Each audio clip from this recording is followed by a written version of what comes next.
Bien, vamos a continuar grupos de parasitología de FES Cuautitlán, de la carrera de BQD. Vamos a continuar con nuestras presentaciones de teoría. Ahora con el tema de Hymenolépis, ustedes a estas alturas de este curso, ustedes ya pudieron revisar el tema de Taenia solium, Taenia saginata y Dipylidium caninum.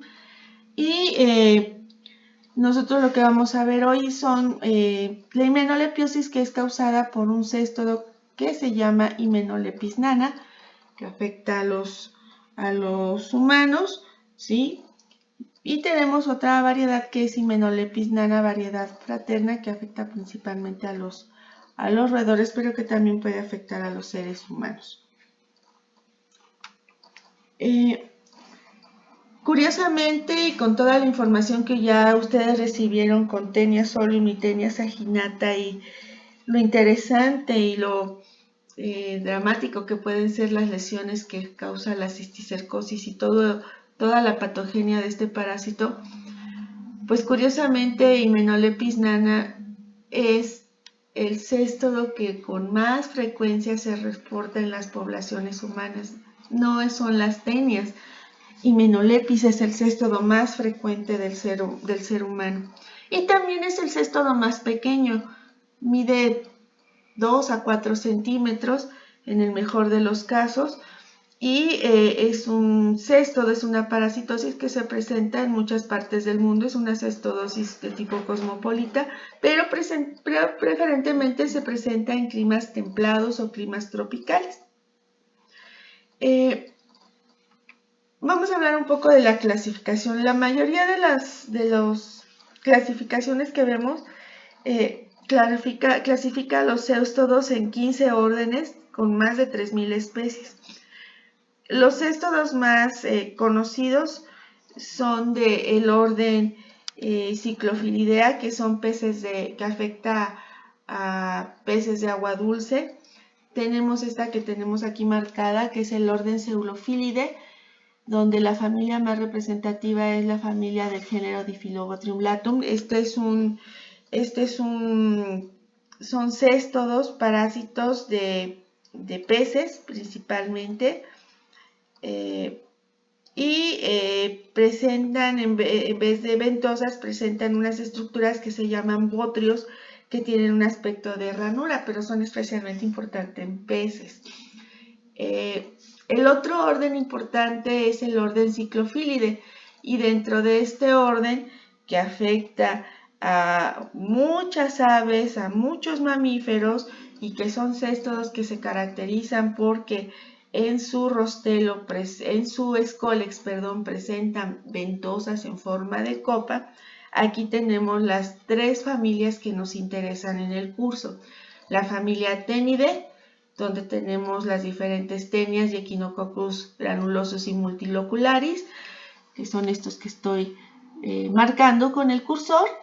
La familia de Hymenolépis, que es el orden Hymenolépitidae, donde vamos a ver Hymenolépis nana e Hymenolépis diminuta, y la familia Dipylididae, que abarca o que contempla el género Dipylidium, específicamente a Dipylidium caninum.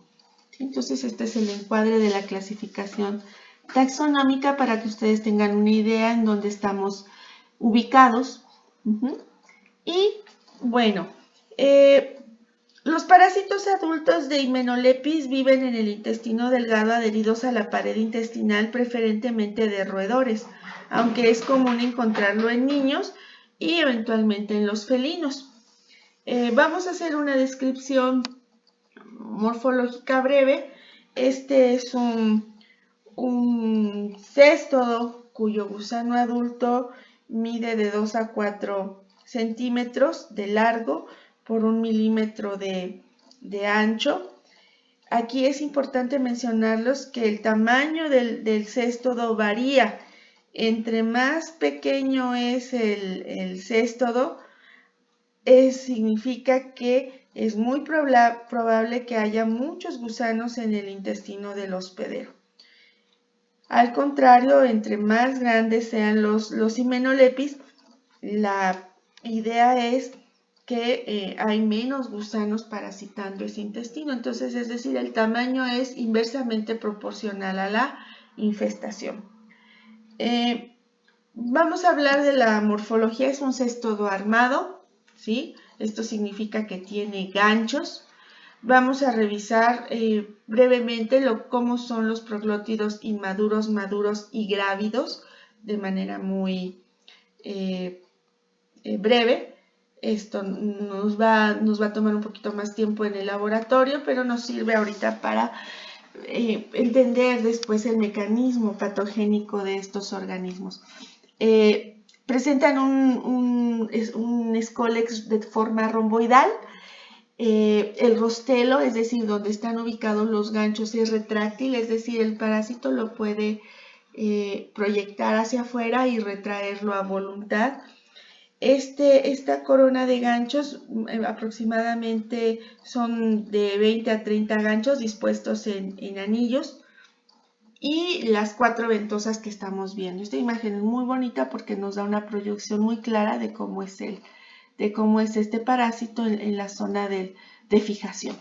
Inmediatamente aquí abajo vemos la zona del cuello. Acuérdense que el cuello o aparato estrobilador es el que se encarga, ¿sí?, de generar el estróbilo propiamente dicho. Es una zona formado por células de mucha actividad reproductiva, células germinales, que son las que se encargan de ir produciendo el estróbilo, que está formado por los proglótidos.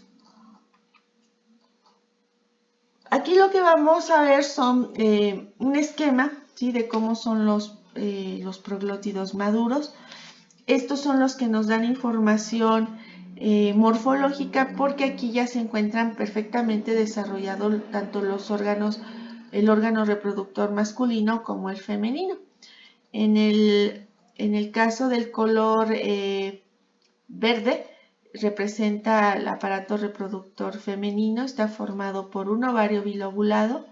Tenemos aquí las glándulas vitelógenas, que son las que aportan vitelo al huevo, y esto lo llevan al otipo, donde se da la fecundación. Esto ya lo vimos con las tenias y con dipilidium. Y vemos el oviducto y un receptáculo seminal, que es el equivalente a la vagina. Y vemos cómo se continúa este conducto hasta llegar al poro genital común. Por la parte del aparato reproductor masculino vamos a ver que tiene 3 testículos, 2 que se presentan juntos y un tercer testículo que se presenta al lado contrario, ¿sí?, del proglótido. Vamos a observar también que viene un conducto deferente, una vesícula seminal y finalmente la zona donde se encuentra la bolsa del cirro, que acuérdense que el cirro es el órgano de cópula, ¿sí?, por parte del aparato reproductor masculino. Entonces aquí arriba pues les puse unos esquemas que les permiten ir diferenciando estas estructuras. Vamos a pasar a la imagen siguiente para revisarlos. Entonces, esta imagen es muy representativa, esta laminilla, porque nos permite ver los proglótidos inmaduros. Recuerden que estos están recién formados, no hay un desarrollo de los órganos sexuales. Estos proglótidos son cortitos y angostos, esa es la característica más importante, y están muy cercanos a la zona de fijación, que es el escólex. Los proglótidos maduros, ¿sí?, tienen un poro genital, un solo poro genital. Aquí vemos los 2 testículos, el tercer testículo está aquí. En esta zona vemos que ya se presenta el ovario, el aparato reproductor femenino principalmente, el cual se aprecia más en la imagen de aquí abajo. Aquí lo que les decía, vemos los testículos, 2 testículos que están juntos, que son esféricos, y un tercer testículo que está en esta zona. Vemos aquí el ovario, ¿sí?, que es bilobulado, ¿sí?, y acá vemos otro, que es lo que nosotros aportamos, y en esta zona estarían las células de la vitelaria. Conforme se va fecundando y se va llenando de de huevos por producto de la autofecundación. Lo que vamos a ver entonces en la parte final del céstodo son los proglótidos grávidos. Aquí lo interesante es que los proglótidos grávidos son muchísimo más largos que los proglótidos maduros, ¿sí? Esto es lo ancho, esto es lo largo. Y vamos a ver que en el interior hay huevos, puede haber de 80 hasta 120 huevos en ese interior de cada proglótido maduro. Aquí lo interesante es ver que no hay un útero tal cual como el que veíamos en Taenia solium y Taenia saginata, que si ustedes recuerdan, estos pues se iban ramificando conforme se iban llenando de huevos. Aquí no vemos esto. En Dipylidium, si ustedes recuerdan, lo que veíamos eran sacos de huevos que reciben el nombre de cápsulas ovígeras y que esas cápsulas ovígeras pueden albergar de 8 hasta 20 huevos. Aquí lo que vemos son huevos de forma individual, ¿sí? Y estos están dentro del proglótido grávido y estos huevos se van a liberar cuando el proglótido se desintegra, ¿sí? Y salen al exterior en la materia fecal.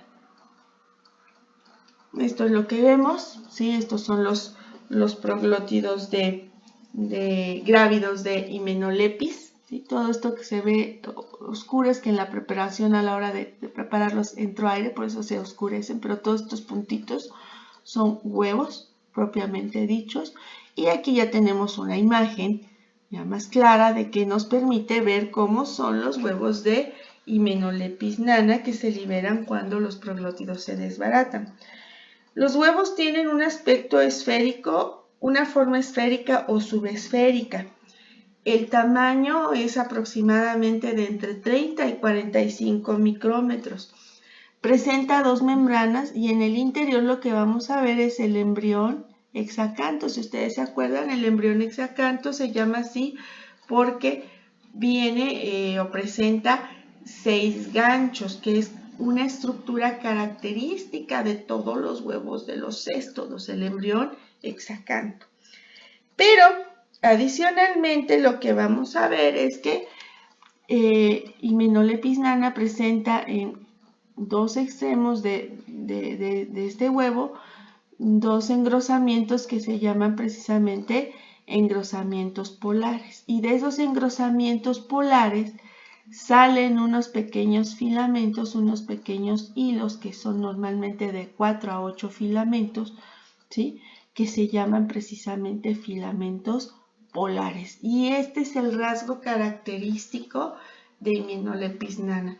Ahora que regresemos a las prácticas, que yo espero que sea pronto, vamos a poder ver estos huevos de Hymenopletis nana que están muy bonitos y que los vamos a poder ver con mucho detalle ya regresando a nuestros laboratorios. ¿Cómo es el ciclo biológico de Hymenopletis? Es un ciclo biológico muy característico. El hospedero definitivo, ratones, humanos, tienen a los parásitos adultos en el intestino. Esos parásitos adultos eliminan proglótidos grávidos llenos de huevos, los acabamos de ver. Esos proglótidos grávidos se desintegran en el medio exterior, ¿sí? Y se liberan estos huevos y aquí en este ciclo lo que vemos es que estos huevos tienen que ser ingeridos por hospederos intermediarios. Y esos hospederos intermediarios pueden ser las pulgas, en el caso, por ejemplo, de los ratones, si ustedes se acuerdan. Estas pulgas pueden ser Genopsilaquiopis, si ustedes se acuerdan, que hablábamos cuando hablábamos del tema de introducción a artrópodos en el laboratorio, que íbamos más adelantados, si ustedes se acuerdan de esto, de la forma de la cabeza de las pulgas y demás. Y pueden estar involucrados otro tipo de insectos, por ejemplo, los lepidópteros. Los lepidópteros, ¿qué son? Son mariposas, ¿sí? toda esta variedad de mariposas. Y la otra pueden ser escarabajos. Aquí no te los menciono en este ciclo, pero también pueden estar involucrados los miriápodos. ¿Qué son los miriápodos? Miriápodos son, el ejemplo más clásico son los 100 pies y los 1000 pies. Entonces las pulgas, los lepidópteros, los escarabajos, los miriápodos ingieren estos huevos que han sido liberados junto con las heces. ¿Qué va a pasar con estos hospederos intermediarios? Estos hospederos intermediarios van a desarrollar un cisticercoide. ¿Sí? ¿Qué es un cisticercoide? Pues es una forma primitiva de un cisticerco. ¿Qué es lo que va a haber aquí? Pues va a haber un escólex evaginado, ¿sí? En una estructura que mide unos 200, 300 micrómetros. Eso es lo que mide un cisticercoide, que se va a desarrollar en las cavidades generales de estos insectos. ¿Cómo se cierra el ciclo? El ciclo se cierra cuando se ingiere el cisticercoide, pero el cisticercoide está dentro de estos hospederos invertebrados. ¿Sí? Entonces, estos hospederos invertebrados o parte de estos hospederos invertebrados se van a ingerir con los cisticercoides de por medio. Estos cisticercoides lo que hacen es que se evaginan ya dentro del intestino del hospedero definitivo, los roedores, los humanos, y vuelven a transformarse en un cestodo adulto. Esta es la modalidad de este ciclo, ¿sí? Nada más que aquí les puse otra variante, ¿sí? Lo que yo les acabo de comentar aquí, ya con imágenes, ¿sí? Está el roedor, el hospedero definitivo, elimina los proglótidos grávidos, aquí los está eliminando, aquí están los huevos, ¿sí? Los huevos característicos con los filamentos polares. Si ustedes observan esta imagen, apenas si se le ven los filamentos polares de 4 a 8, los engrosamientos polares los estoy señalando con el cursor, y aquí estaba lo que yo les decía, el embrión hexacanto cubierto por 2 membranas, ¿sí? Es un huevo muy bonito. Estos huevos son liberados al medio ambiente y son ingeridos por los hospederos intermediarios insectos. Si ustedes ven, aquí nos esquematizan un escarabajo, y si ven con detalle, adentro del escarabajo, ¿sí?, ilustraron 2 cisticercoides. El ciclo se cierra cuando los roedores o los humanos ingerimos partes o porciones de estos insectos con los cisticercoides y se desarrolla nuevamente el cestodo adulto. Nada más que aquí hay otra variante, ¿sí? En el caso de Hymenopletis nana, para el caso de los humanos, tenemos la siguiente situación. Los parásitos están en el intestino del humano, eliminan los huevos, ¿sí? Estos huevos son eliminados al medio ambiente y pueden ser ingeridos de forma directa por otro humano, es decir, pueden prescindir del hospedero intermediario. Entonces aquí hay otra forma en la cual se puede dar esta transmisión. Entonces, bueno, tenemos un ciclo oral anal, que es el que les estoy mencionando aquí, en donde un humano puede infectar a otro humano sin presencia de los hospederos intermediarios. Tenemos otro ciclo en donde hay la presencia de hospederos artrópodos, insectos básicamente involucrados. Este roedor puede ser otro humano, sí, puede ser un humano también, aunque esto no es lo más frecuente, pero también es posible. Y hay una tercera posibilidad. Hay un ciclo que se llama autoinfección interna. Los proglótidos grávidos de Hymenopletis nana se rompen en el intestino del humano, ¿sí? Ahí tienen contacto con un estímulo muy importante que es la bilis, ¿sí? Estos huevos se activan, ¿sí?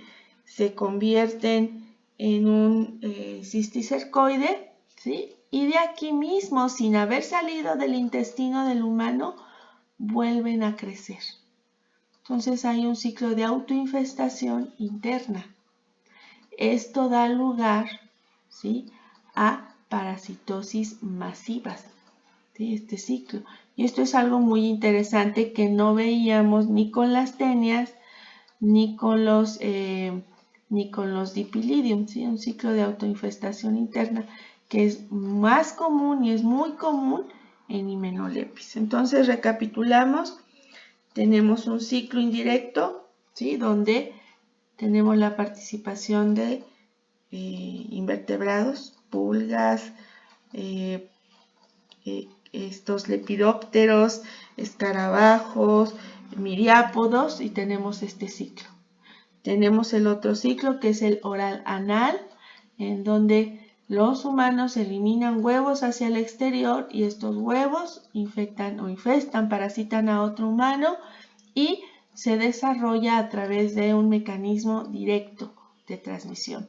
Y tenemos la tercera posibilidad, que es el ciclo de autoinfestación interna. ¿De acuerdo?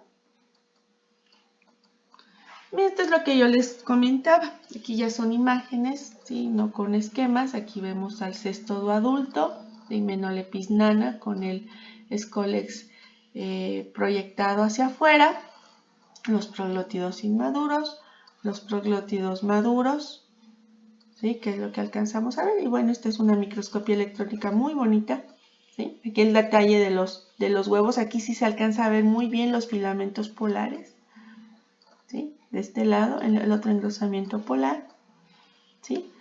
Y un detalle del cisticercoide, ¿sí? Este se desarrollaría en los escarabajos, en los miriápodos, inclusive por ahí hay datos en la literatura de que pueden estar involucradas hasta las cucarachas. Ajá. Vean, esta es la morfología del cisticercoide, es un escólex vaginado, aquí está. Y en el caso de los ciclos directos, estos cisticercoides se desarrollarían entonces en el intestino del humano en los ciclos directos. Y esta es una microscopía electrónica, ¿sí?, de las vellosidades intestinales, y lo que les estoy señalando son los cisticercoides, ¿sí? A partir de aquí, estos cisticercoides dan origen a unos nuevos céstodos adultos en el ciclo de autoinfestación interna.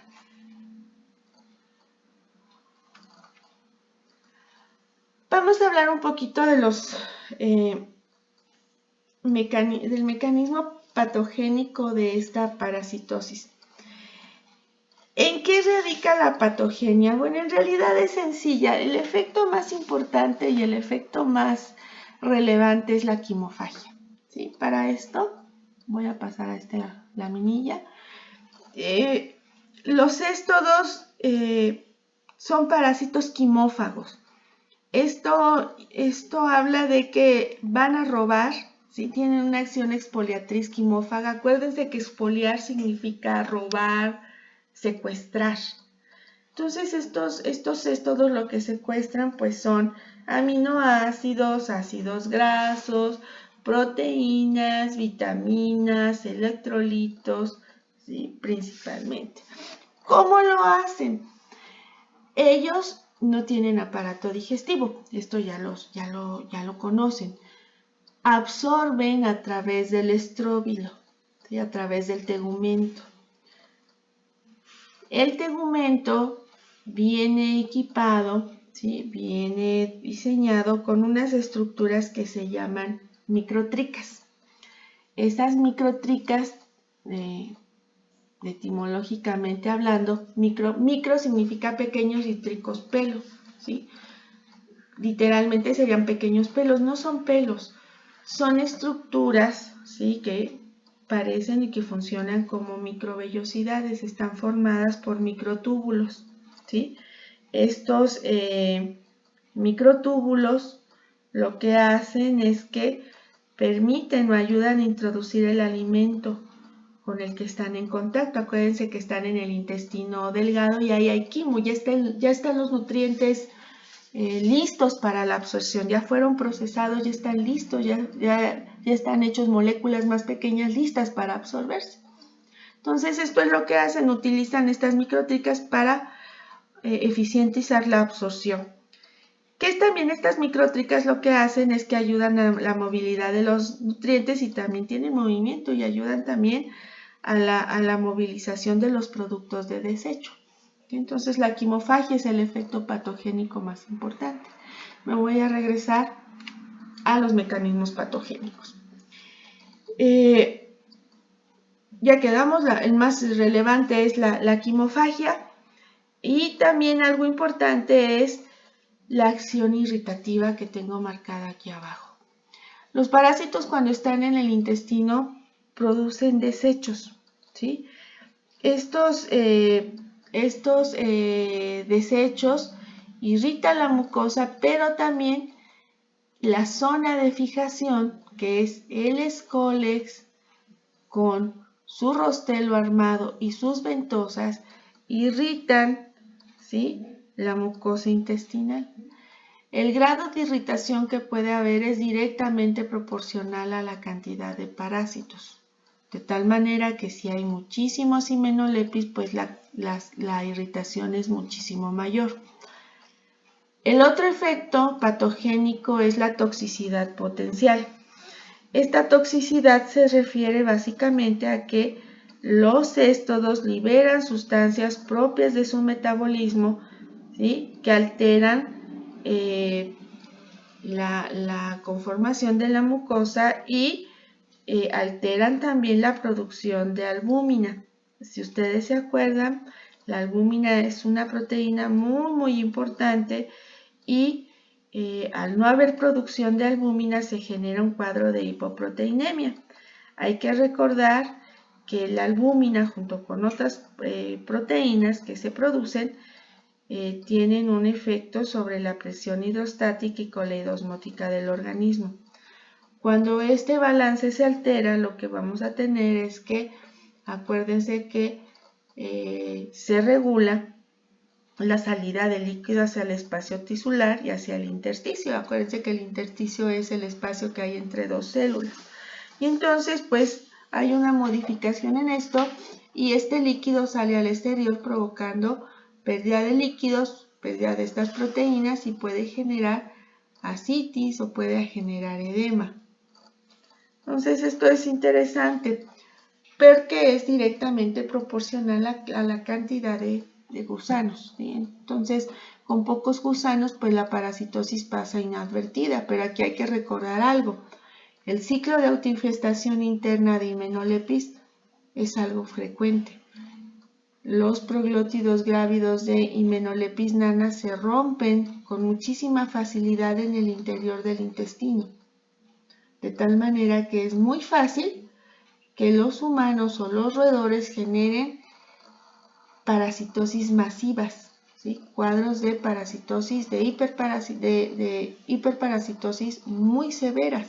Y entonces la quimofagia, la toxicidad y la irritación pueden generar daños evidentes que puedan manifestarse en signos y datos clínicos que podemos detectar. Hay algo importante que habla de cómo el organismo se puede deshacer de los parásitos o cómo no puede también deshacerse de ellos. Los hospedadores se exponen, ¿sí?, se exponen a los agentes infecciosos y estos agentes infecciosos en el intestino pues entran en contacto con muchas células. Una de ellas son los macrófagos, los neutrófilos y las células dendríticas. Acuérdense que las células dendríticas son leucocitos, ¿sí? Dendro significa con aspecto de árbol. Y estas células dendríticas tienen una altísima capacidad de procesar y de presentar estos antígenos, ¿sí? Migran selectivamente a los tejidos y son células que pueden interactuar y estimular y dirigir la respuesta inmunológica. ¿Qué es lo que pasa aquí? Bueno, pues estas células dendríticas permiten la expresión de cierto tipo de receptores, estos receptores tipo TOL. ¿Qué son los receptores tipo TOL? Los receptores tipo TOL son proteínas transmembranales. Inician algo que se llama vía de señalización. Y esta vía de señalización, ¿sí?, es que reconocen patrones moleculares de los agentes infecciosos, en este caso los himenolepis. Y entonces, estos patrones moleculares que son detectados estimulan a una variedad de mecanismos que tienen que ver con la respuesta inflamatoria, ¿sí? Entonces, ¿qué es lo que pasa aquí? Estos receptores tipo TOLS y estos receptores de lectinas tipo C estimulan, ¿sí?, una serie de interleucinas, la interleucina 2, la interleucina 6, la interleucina 1 beta, factor de necrosis tumoral y la interleucina 8, que va a generar, ¿sí?, un estímulo de respuesta inflamatoria y una serie de respuestas efectoras del sistema. ¿Qué es lo que va a pasar aquí? Pues que este mecanismo se va a encargar de eliminar a una buena cantidad de parásitos. ¿Sí? En este caso estamos hablando específicamente de himenolepis. Pero a veces esto no funciona. A veces la exposición con los agentes infecciosos los expone también a una serie de productos o de sustancias que ellos producen que se conocen como antígenos de excreción y secreción. ¿Qué son? Pues son básicamente catabolitos. Y esos catabolitos tienen propiedades. ¿Qué pueden hacer esos catabolitos?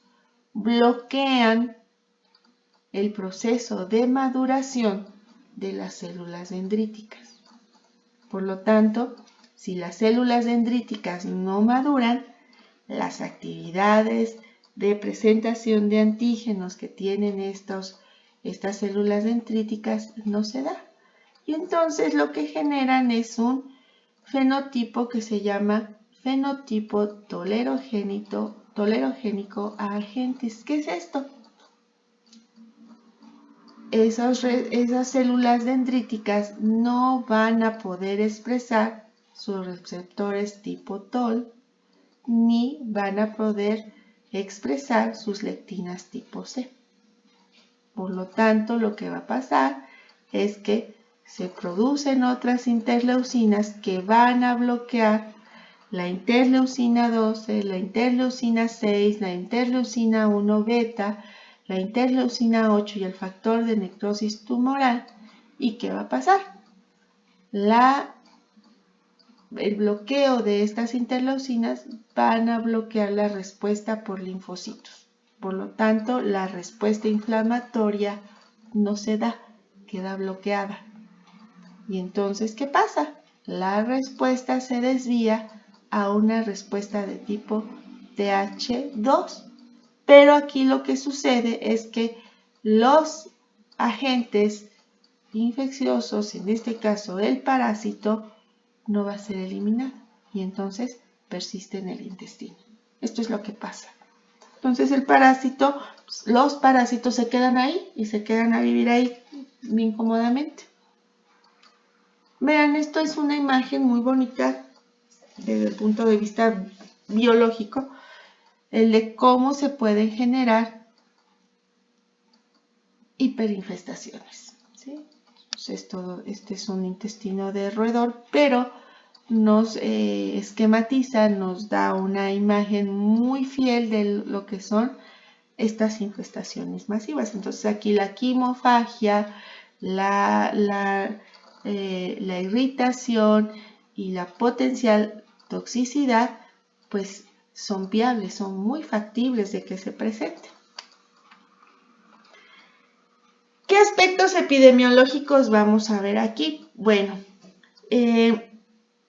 la tenia es muy frecuente, es la tenia más, el cesto, pero no es la tenia, es un cesto, es un cesto más frecuente del humano, es de distribución mundial. Tiene mucho que ver los hábitos de higiene, los hábitos alimenticios, el lavado de manos, el tipo de consumo y preparación de alimentos que se da, ¿sí? Es importante mencionar que este céstodo es muy rebelde al tratamiento farmacológico. Inclusive después del tratamiento lo que se recomienda casi de manera obligada es hacer un coproparasitoscópico para verificar que efectivamente el tratamiento funcionó.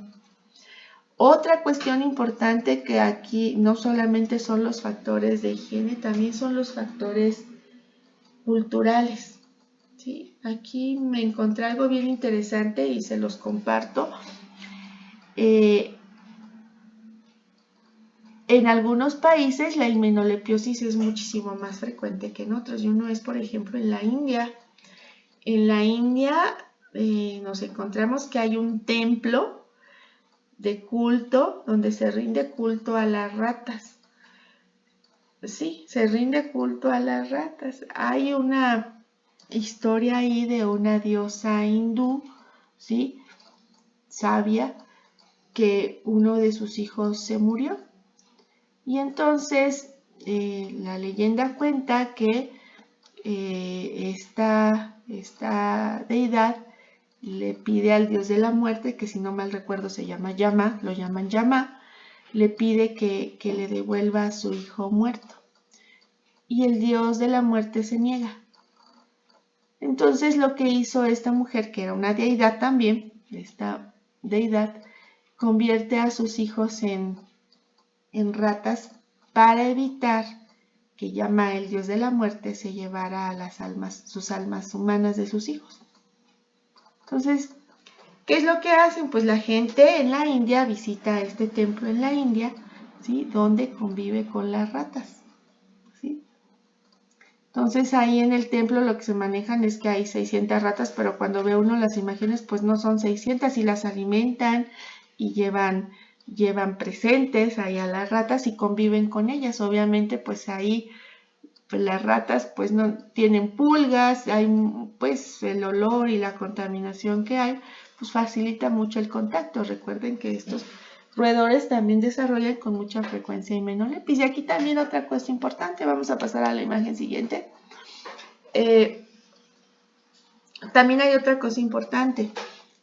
Aparte de que es rebelde al tratamiento, de que el ciclo biológico es directo, de que es común en la infancia, aquí hay también otra cosa que es en relación a nosotros, a nuestra actividad en el laboratorio. Nosotros en la carrera de BQD se tienen proyectos donde se trabajan con ratones en algunas asignaturas. Y esos roedores con mucha frecuencia dejan de ser modelos experimentales y después de que termina nuestro proyecto experimental, esos animales muchas veces no son sacrificados, ¿sí? Se encariñan con los animales, toman aprecio por estos roedores y los transforman en mascotas. Entonces aquí hay un riesgo porque pues estos animales vienen de bioterios, a veces los bioterios no cumplen con todas las características de un bioterio y de proporcionar animales biológicamente sanos, libres de parasitosis y de otras enfermedades. Y entonces aquí hay un riesgo muy real, ¿sí? Donde estos roedores de experimentación pues pueden venir parasitados y al convertirse en mascotas, el contacto, la convivencia que hay con su nuevo propietario ahora como mascota, pues es que puede generar un riesgo de infestación. Bueno, este es lo que yo les comentaba, un intestino de roedor con Hymenolepis nana variedad fraterna, pero esto igual es una zoonosis, se desarrollan en el ser humano con lo que yo les comentaba. Hay otro céstodo que es Hymenolepis diminuta. Contrario al nombre, Hymenolepis diminuta mide de 20 a 60 centímetros de largo. Es muchísimo más grande que Hymenolepis nana. Ajá. Este céstodo afecta a los roedores, ¿sí? Y aquí sí están involucrados los pulgas, otro tipo de artrópodos, los gorgojos que vienen, por ejemplo, en las harinas, en los cereales, también se desarrollan.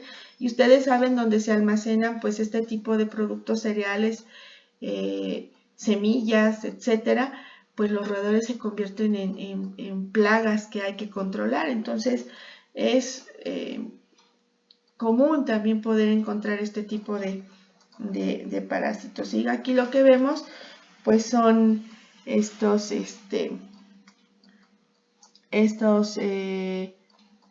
cisticercoides que se desarrollan en estos hospederos intermediarios. Es un céstodo que mide más, no tiene, es un céstodo desarmado. Ajá. Y estas son las características del huevo. Es esférico, presenta el embrión hexacanto, pero no presenta filamentos polares. ¿Sí? Esto es una diferencia muy importante entre el huevo de Hymenelepis nana y el huevo de Hymenelepis diminuta. ¿Sí?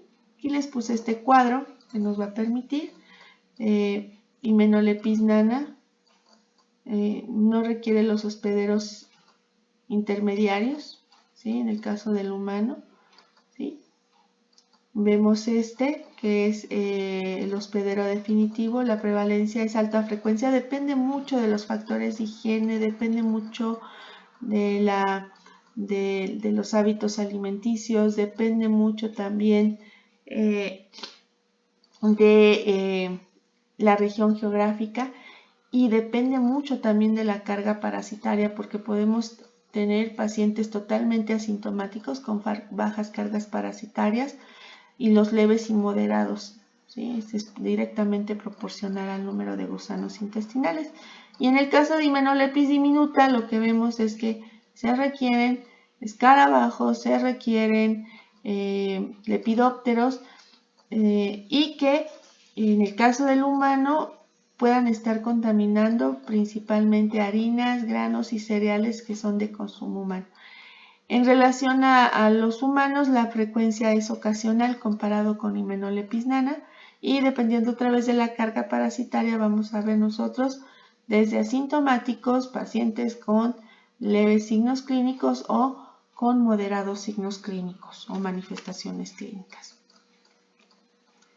¿Cómo se hace el diagnóstico? Pues básicamente con técnica de Ritchie, como marcan los cánones para los céstodos, pero por el tamaño es importante que con técnicas de concentración con un FAO sí pueden flotar y los podemos localizar. Entonces aquí tenemos dos comparativos, el huevo de Hymenelepis nana con los filamentos polares, ¿sí? De 30 a 45 micrómetros, el huevo de Hymenelepis diminuta, ¿sí? Que no tiene filamentos polares y es un huevo más grande que llega a medir hasta 60 micrómetros. Y eventualmente podemos encontrar los adultos eliminados de forma espontánea en la materia fecal, ¿sí? Eventualmente los podemos encontrar eliminados. Ahí son muy chiquitos, son transparentes, pero eventualmente si revisamos la muestra con mucho cuidado podríamos detectar su presencia. En cuanto a tratamiento, el tratamiento básicamente es de lo que tenemos disponible con praziquantel, ¿sí? 25 miligramos por kilo de peso vía oral, una sola dosis.